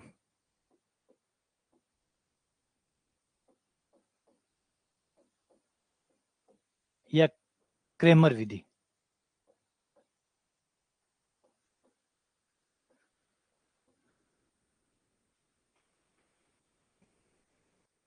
ये क्रेमर विधि थोड़ी सेंसिटिव विधि है, थोड़ा सा ध्यान रखिएगा। ये विधि बड़ी सेंसिटिव है। आप समीकरण को लिखते टाइम पे छोटे छोटी बातों से बहुत फर्क पड़ेगा। हमेशा अपने समीकरण को हमेशा इसी रूप में पहले लिखिएगा, ए एक्स बराबर बी। कई बार क्या होता है कि जो अचर पद होते हैं इस तरफ लिखे हुए होते हैं, तो इस तरफ नहीं लिखना है, क्योंकि हम जिस तरीके से पढ़ रहे हैं किताब ने अलग तरीके से। ये बहुत सेंसिटिव है, माइनस प्लस की गलती हो सकती है। तो जैसा मैं पढ़ा रहा हूँ मेरे तरीके से पढ़िए, तो फिर मेरे वाला सही रहेगा। कि आधा किताब से पढ़ लोगे, आधा मेरे से पढ़ लोगे, तो फिर दिक्कत खड़ी हो जाएगी, माइनस प्लस की गलतियां हो जाती है। इसमें फिर माइनस प्लस की गलतियां हो जाती है। तो जैसा मैं पढ़ा रहा हूँ मुझे पढ़ लीजिए, या फिर मुझे ना पढ़ के पूरा किताब को पढ़ लीजिए। अब आधा किताब से आधा मुझसे पढ़ेंगे तो मिक्स होके फिर वो गड़बड़ा जाएगा। ठीक है, तो समीकरण को पहले इस रूप में लिखो, ए एक्स बराबर बी के रूप में लिख के। इसे ऐसे लिखने के बाद में हम इसकी 3 सारणिकें बनाएंगे। अगर एक्स और वाई दो ही हैं, इसमें सिर्फ दो चर हैं, सिर्फ दो चर हैं एक्स वाई, तो हम इसकी 3 सारणिकें बनाएंगे। जिसमें से एक सारणिक का नाम होगा डेल्टा 1, एक सारणिक का नाम होगा डेल्टा 2, एक सारणिक का नाम होगा डेल्टा, डेल्टा 1, डेल्टा 2, डेल्टा 3। लेकिन अगर ये समीकरण निकाय 3 चरों का है, अगर ये 3 चरों का है, तो फिर चार बनेंगी, डेल्टा 1, डेल्टा 2, डेल्टा 3 और डेल्टा। 4 सारणी के बनेगी, डेल्टा 1, डेल्टा 2, डेल्टा 3 और डेल्टा। डेल्टा 1 जो है, डेल्टा 1 वो x की सारणी कहलाती है, डेल्टा 2 y की सारणी कहलाती है, और डेल्टा अचर की सारणी कहलाती है। जो अचर संख्याएं होती है उनकी सारणिक डेल्टा कहलाती है। x की सारणिक डेल्टा 1, y की सारणिक डेल्टा 2 और अचर की सारणिक डेल्टा। अब यहाँ पे भी 4 चीजें हैं, एक है x की सारणिक डेल्टा 1, y की सारणिक डेल्टा 2, z की सारणिक डेल्टा 3 और जो अचर होगा जिसमें x y z नहीं आएंगे, जो अचर होगा उसकी सारणिक डेल्टा। इस तरीके से आपको सबकी सारणिक बनानी है। एक x की सारणिक जिसका नाम डेल्टा 1 होगा, एक y की सारणिक जिसका नाम डेल्टा 2 होगा, एक z की सारणिक, अगर z है, z नहीं है तो हटाओ डेल्टा 3 को, z है तो डेल्टा 3, नहीं है तो कोई बात नहीं, एक अचर की सारणिक जिसको डेल्टा बोलेंगे। ये चारों या तीन जितनी भी है वो निकालो और हर किसी को उसके नीचे लिखो, x बट्टा डेल्टा 1, x के नीचे x की सारणिक, y के नीचे y की सारणिक, z के नीचे z की सारणिक और अचर पद एक मान लो, उसकी जगह उसके नीचे डेल्टा, और इन्हें सॉल्व कर लो और एक्स वाई जेड का मान निकालो।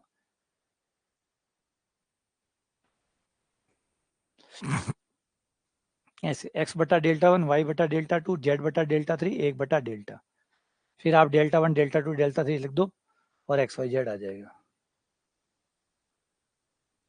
आ जाओ इसको सॉल्व करके दिखाता हूँ कैसे काम करता है।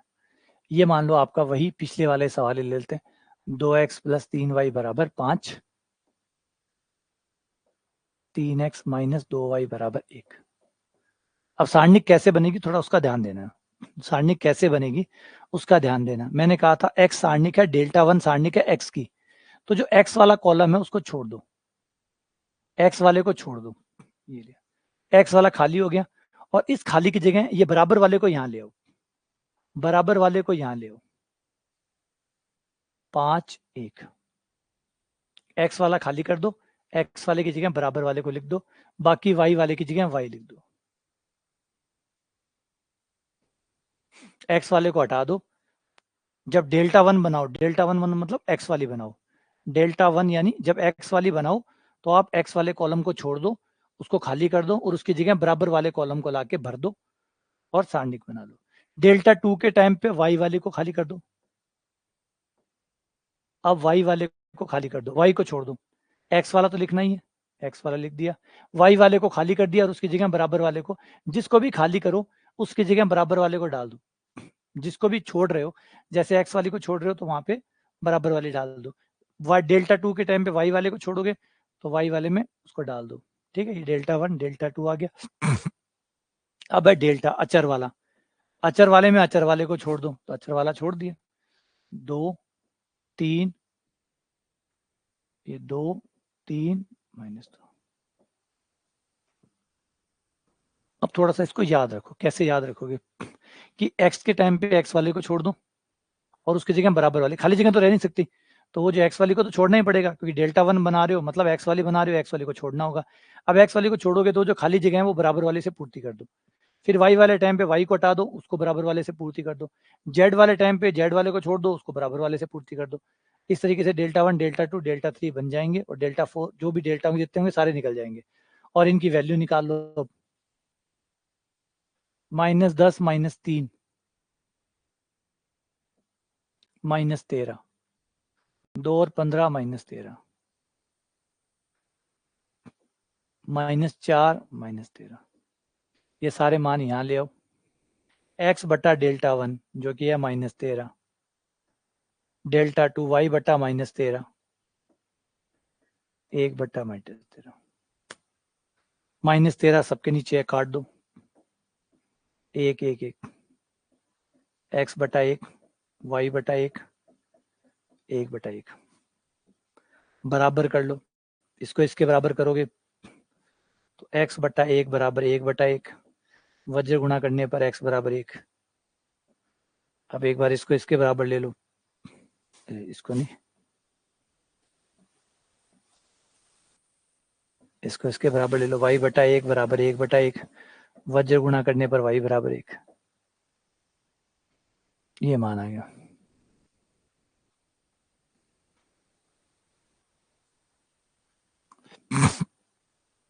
ये आपका आंसर आ गया।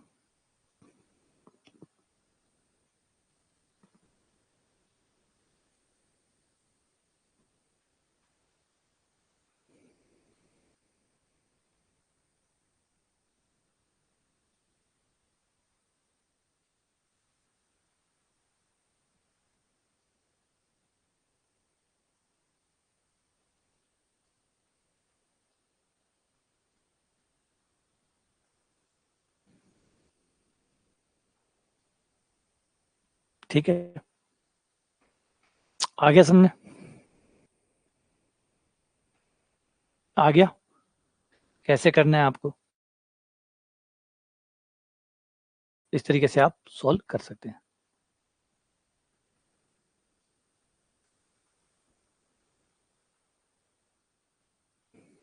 ठीक है, आ जाओ।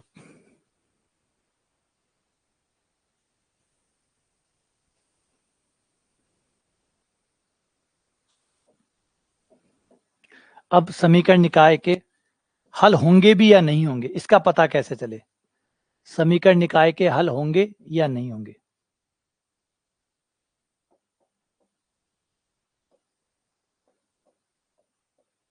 कई बार समीकरण निकाय के हल होते ही नहीं है, कई बार अनंत हल होते हैं,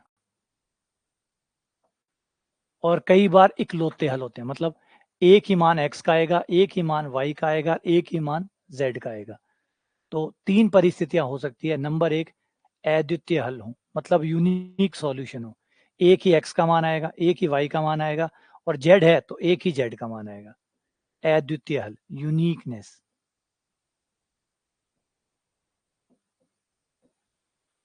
सॉल्यूशन यूनिक होंगे, मतलब एक ही x होगा, एक ही y होगा, और एक ही z होगा। यूनिक सॉल्यूशन आएंगे। यूनिक सॉल्यूशन आपके तब आते हैं जब डेल्टा का मान 0 नहीं आता। अगर डेल्टा 0 नहीं है तो मतलब यूनिक सॉल्यूशन है। डेल्टा 0 नहीं है मतलब वो जो अचर वाली सारणिक है, जो अचर वाली सारणिक है, डेल्टा जो लास्ट में निकालते हो आप अचर वाली से, अचर वाली जो है उसको छोड़ के एक्स वाई जेड तीनों को लेके जो बनाते हैं, वो जो अचर सारणिक है उसका मान अगर 0 नहीं है तो इसका मतलब है एक्स वाई जेड का मान यूनिक आएगा, इकलौते मान आएंगे। एक एक्स का मान आएगा, एक ही मान एक्स का आएगा, एक ही मान वाई का आएगा, एक ही मान जेड का आएगा। दूसरी स्थिति होती है अनंत हल। जब हल आते ही जाएंगे, आते ही जाएंगे, आते ही जाएंगे। और एक स्थिति होती है जब कोई हल नहीं आता, आंसर आता ही नहीं है, कोई एक्स का मान नहीं आ रहा, कोई वाई का मान नहीं आ रहा,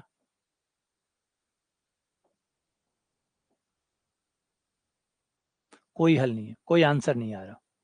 ये दोनों बातें तब होती है, अनंत हल या कोई हल नहीं है, ऐसा तब होता है जब डेल्टा का मान 0 होता है। डेल्टा 0 होता है तो इनमें से कोई ना कोई चीज हो रही है, अनंत हल होगा या कोई हल नहीं होगा। अनंत हल होगा या कोई हल नहीं होगा, या तो अनंत उत्तर आएंगे या तो आते जाएंगे, या फिर एक भी नहीं आएगा, या तो आते ही जाएंगे या एक भी नहीं आएगा। अब इसमें से कौन सा होगा ये पता करने के लिए आगे एक कंडीशन की और जरूरत पड़ती है। अगर अनंत हल है तो डेल्टा तो 0 होगा ही होगा, डेल्टा 1, डेल्टा 2 और डेल्टा 3 ये भी 0 आएंगे, सबके सब 0 आएंगे। इसका मतलब है कि अनंत हल है। और एक भी अगर इनमें से तीनों में से एक भी शून्य नहीं है तो फिर कोई हल नहीं है। कम से कम एक बंदा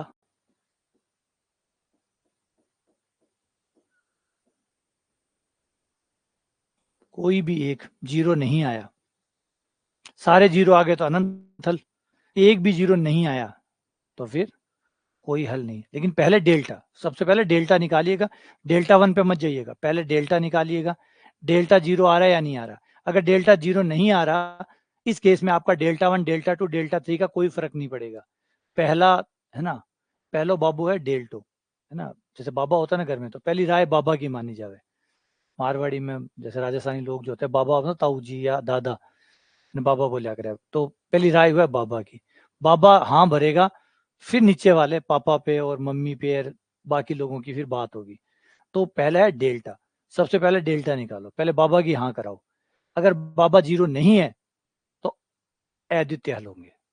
फिर कोई डेल्टा 1 डेल्टा 2 डेल्टा 3 की राय लेने की जरूरत नहीं है। बाबो हाँ भर दी तो भर दी, बात ही खत्म। और बाबो ना कर दियो तो कर दियो, बात खत्म, है ना। तो भैया डेल्टा सबसे पहले आएगा, पहले डेल्टा निकालो, डेल्टा 0 है या नहीं है। अगर डेल्टा 0 नहीं है तो अद्वितीय हल है, इसके इकलौते आंसर आएंगे। हाँ, अगर डेल्टा 0 है तो फिर अनंत हल हो सकते हैं या कोई हल नहीं हो सकता, दोनों में से कुछ भी हो सकता है। फिर उसके लिए आपको आगे टेस्ट जारी रखना है, फिर ये करना है, फिर ये आपको आगे करना है, ठीक है ना। तो कहानी को पिक्चर से इस तरीके से है कि सबसे पहले आप अपने समीकरण निकाय में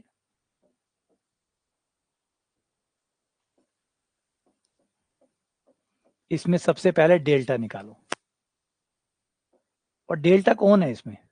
डेल्टा ए की सारणी की तो है, ए की सारणी की तो डेल्टा है। डेल्टा कौन है? ए की सारणी की तो है, बिना अचर पदों वाली। बिना अचर पदों वाली मतलब ए की सारणी। ए कौन होता है? ये तो ए होता है, यही डेल्टा होता है। इसी का नाम ए की सारणी का, इसी का नाम डेल्टा है। तो ए की सारणी का डेल्टा, पहले इसे निकालो और देखो कि क्या ये 0 आ रहा है या नहीं आ रहा। अगर ये 0 नहीं आ रहा है तो बात खत्म, प्रॉब्लम के अद्वितीय हल है।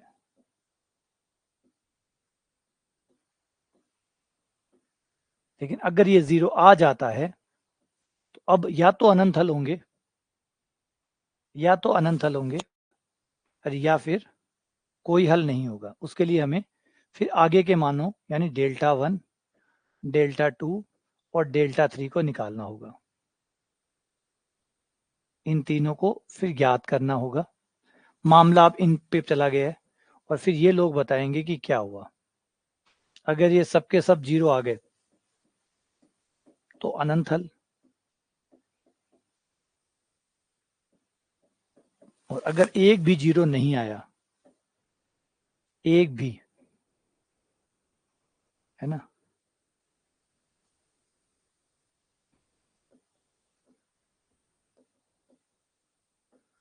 कम से कम एक, कोई भी एक 0 नहीं आया तो कोई हल नहीं।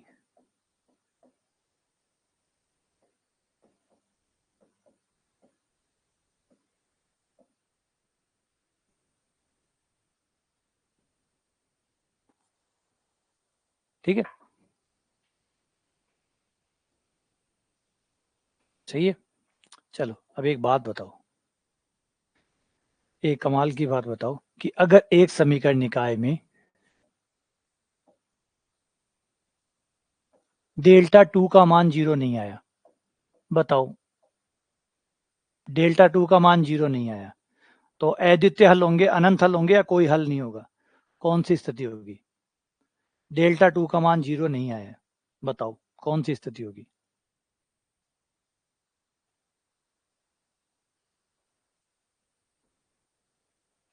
अगर एक क्वेश्चन में डेल्टा 2 का मान 0 नहीं है तो बताओ कौन सी स्थिति होगी?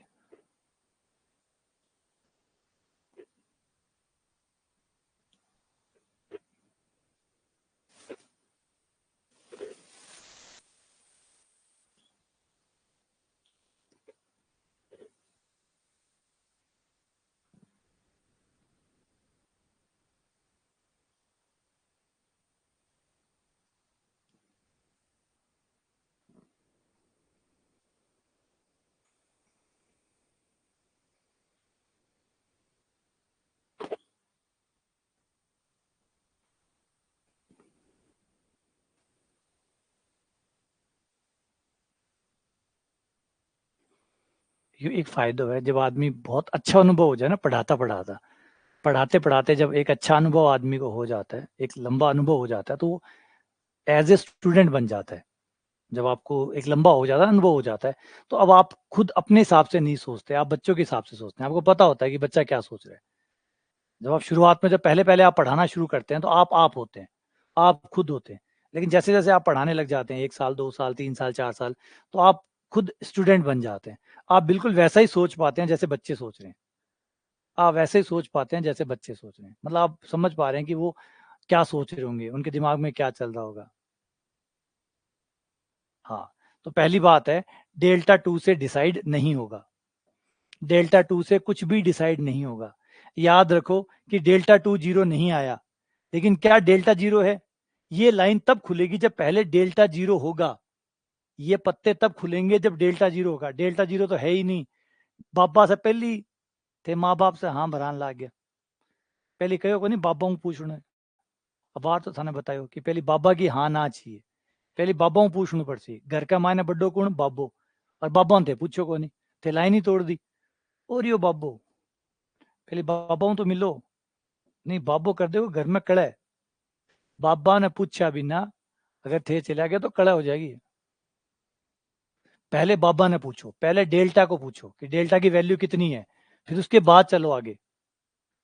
ये लाइन तब खुलेगी, ये लाइन ही नहीं खुलेगी जब तक डेल्टा जीरो नहीं है। जब तक डेल्टा जीरो नहीं है ये लाइन ही नहीं खुलेगी। डेल्टा का मान आपको पता ही नहीं है तो ये लाइन ही नहीं खुलेगी, है ना। बाबू को तक कर दे घर का मायने, फिर डांग बाजे, बाबा ने पूछा भी ना कर दिया तो।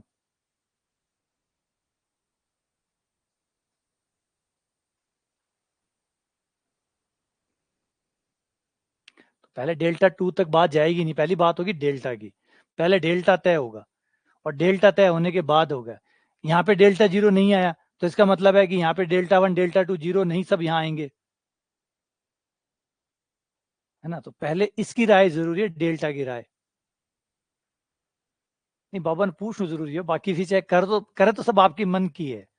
वो बाबा ने भी पत्तो है, बाबा ने भी ठाव है कि भाई टाबर खाली मान सम्मान राख रहे हैं, बाकी करसी तो आपका मन की, लेकिन पूछ रहे हैं, बड्डा घर में बैठे हैं तो पूछ ले, बस पूछ रहे हैं। तो बाबू भी कोई नट्टा है, चिंता ना करो, नट्टा को नहीं बाबू, बाबू भी शाणो है।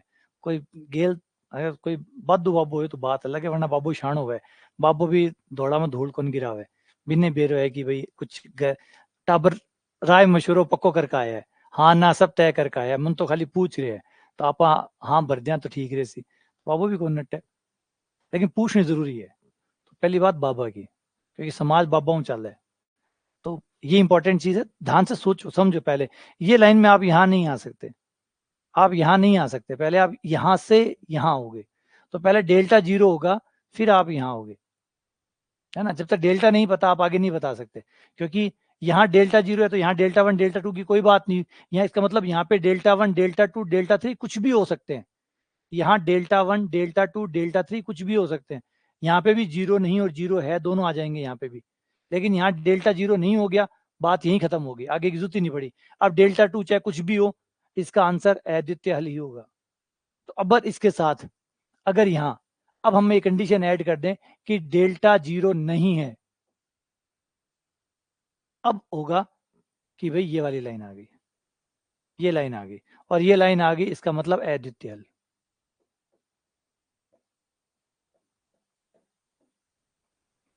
तब हो गया अद्वितीय हल।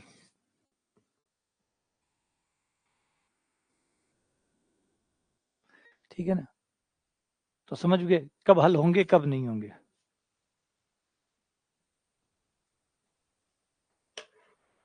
हाँ, तो ठीक है, तो ये बात समझो, थोड़ी चीजें समझो कि चीजें हम इतना तीर बना रखे हैं, ये तीर ये है कि ये तीर जुटे लगाए हमें, तो फिर मतलब थे अठ सीधा ही पूछ जाए छो, ये तीरा को मैं क्या कर फिर है, थे सीधा अठे ही पूछ, तीर लगाया हूँ, ए फिर आंका मैं क्या कर, थोड़ा तो सोचो यार, थोड़ी लाज ही रखो, हमारी लाज रखो। अत्ता तीर बनाया, इयार इयार इयार इया ला रहा, और थे सीधा ही अठा पूग गया, ऊपर लगा कोई मतलब ही को नहीं, कोई सेंस को नहीं, सीधा ही अनंत हल या हल विद्यमान नहीं है, तो फिर तीर यही लगाया। सोचो, थे भी कई बार इसी बात दो काम करो, पूछो मत, मतलब सीधा अटक हो गया, और तीरा को कोई ध्यान ही को नहीं कि तीर चाल रहे। अब तीर चाल रहे मतलब पहले यूं चालो फिर यूं चालो फिर यूं चालो, थे यूं यूं पर तो विश्वास ही कौन करो थे, तो क्या सीधा अठ चालो। समझो कोई चीज बनाई है, डायग्राम बनाया तो उसका कोई सेंस तो होगा, उसका भी तो कोई मतलब होगा, बस यूं ही सीधा अठ पूक जाओ, है ना। थोड़ा थम हो, थोड़ा धीमा हो।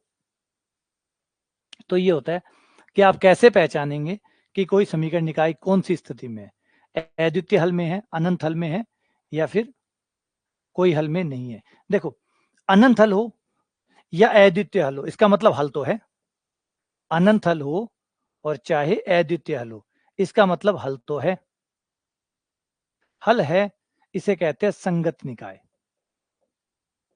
उत्तर तो आएंगे ही, चाहे एक आए चाहे अनंत आए। संगत निकाय, कंसिस्टेंट। आंसर तो आ ही रहा है।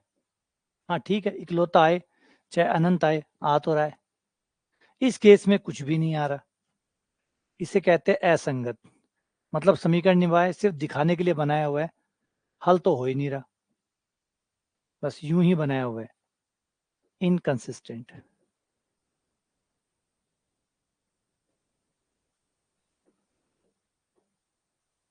असंगत है। उत्तर आए, है ना। अच्छा, ऐसा होता कब है?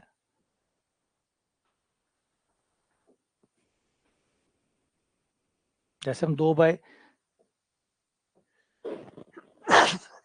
का एग्जाम्पल लें,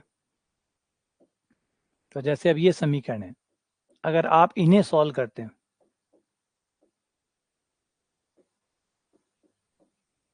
तो आपको x और y का एक एक मान मिलेगा। एक x का मान मिलेगा, एक y का मान मिलेगा। समीकरण 2 है, एक x का और एक y का मान मिलेगा। जैसे मैंने सॉल्व करूंगा, y कट जाएगा, x का मान आ जाएगा, x का मान 2 आ जाएगा और y का मान 1 आ जाएगा। यानी एक x का मान है और एक y का मान है। इकलौता x आया, इकलौता y आया, इसका मतलब इस समीकरण निकाय के हल अद्वितीय हल है। अगर इसी में हम चेंज कर दें और इसी में हम ये कर दें कि 2x प्लस वाई बराबर 5, और नीचे वाले समीकरण को इसी को 2 से गुणा करके दोबारा लिख दे, यानी दो समीकरण एक जैसे लिख दे। अब इनको जब आप हल करेंगे तो हल आते ही जाएंगे, हल आते ही जाएंगे। क्यों? क्योंकि दो समीकरण है ही नहीं, एक ही समीकरण है। नीचे वाले में 2 का भाग दे दो, वही समीकरण आ जाएगी।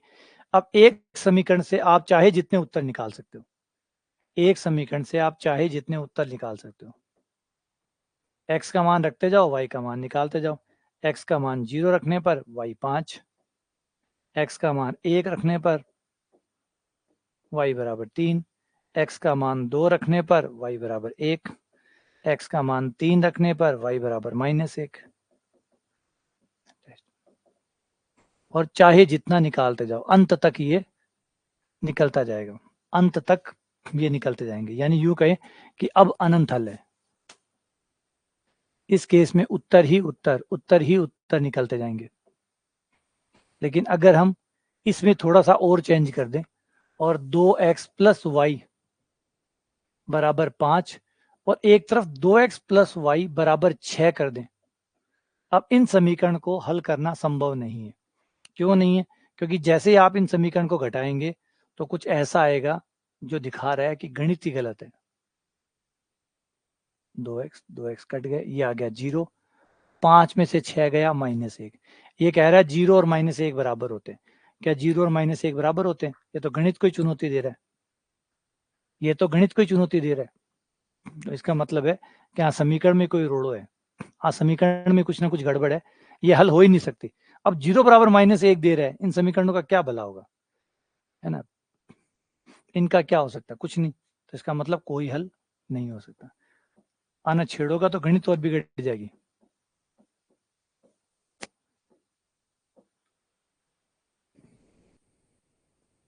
इनको हल करने जाओगे तो गणित और बिगड़ जाएगी, क्योंकि इनका कोई हल है ही नहीं। ठीक है ना। इनके लिए यूट्यूब पे मैंने एक लेक्चर डाला था, आप लोगों ने देखा होगा ना, समीकरण निकाय को हल करने का। वो जरूर देखिएगा, वो पूरा डिटेल में था, कैसे समीकरण निकाय जो है उस पर कैसे कैसे सवाल अब तक आए हुए हैं। एक सवाल इस पे आता है, एक सवाल इस पे आता है, यूट्यूब पे डाला था मैंने, यूट्यूब पे लाइव क्लास में पढ़ाया था मैंने, समीकरण निकाय को हल करना। और उस पे आता है कि किसी समीकरण निकाय के अनंत हल है तो लैम्डा कितना होगा, किसी समीकरण के कोई हल नहीं है तो एक्स कितना होगा, लैम्डा कितना होगा, वो गायब रहते हैं। वो एक लेक्चर जरूर है, वो जरूर देख लेना, क्योंकि वो देखने से आपका एक सवाल पेपर का कवर हो जाएगा। एक सवाल पक्का आएगा, उसमें आता ही आता है, हर बार आता है, कई बार तो 2 बार आ जाता है, कई बार तो 2-2 सवाल भी आ जाते हैं इस बात के ऊपर कि समीकरण निकाय के अनंत हल है, तो बताओ, कोई शर्त डाल देता है कि ये बताओ लैम्डा कितना है, म्यू कितना है, एक्स कितना है, या फिर अनंत हल नहीं है, या फिर अद्वितीय हल है। तो इस टाइप का एक सवाल पेपर में जरूर, एक तो पक्का आता है, हो सकता है 2 भी आ जाए, एक तो की तो गारंटी है और मिलेगा ही मिलेगा। तो उसको जरूर पढ़ लेना, ठीक है ना। चलो इसको यहाँ पे खत्म करते हैं। ये हमारे मैट्रिक्स का एक उपयोग भी हो गया, सारणी का एक उपयोग भी हो गया कि कैसे हम समीकरण को हल कर सकते हैं मैट्रिक्स और सारणी की सहायता से। एक मैट्रिक्स सिद्धांत है जिसमें आप ए इनवर्स निकाल के सॉल्व करते हैं, एक क्रेमर रूल है जिससे आप इसको सॉल्व करते हैं, ठीक है। हाँ, के का मान पूछता है, एक सवाल पक्का है, 100% पक्का है एकदम, ठीक है ना, उसको तैयार कर लो। चलो मिलते हैं आप लोगों से। हाँ वो कंप्लीट लेक्चर है, अपने आप में पूरा लेक्चर है, ठीक है। चलो मिलते हैं आप लोगों से।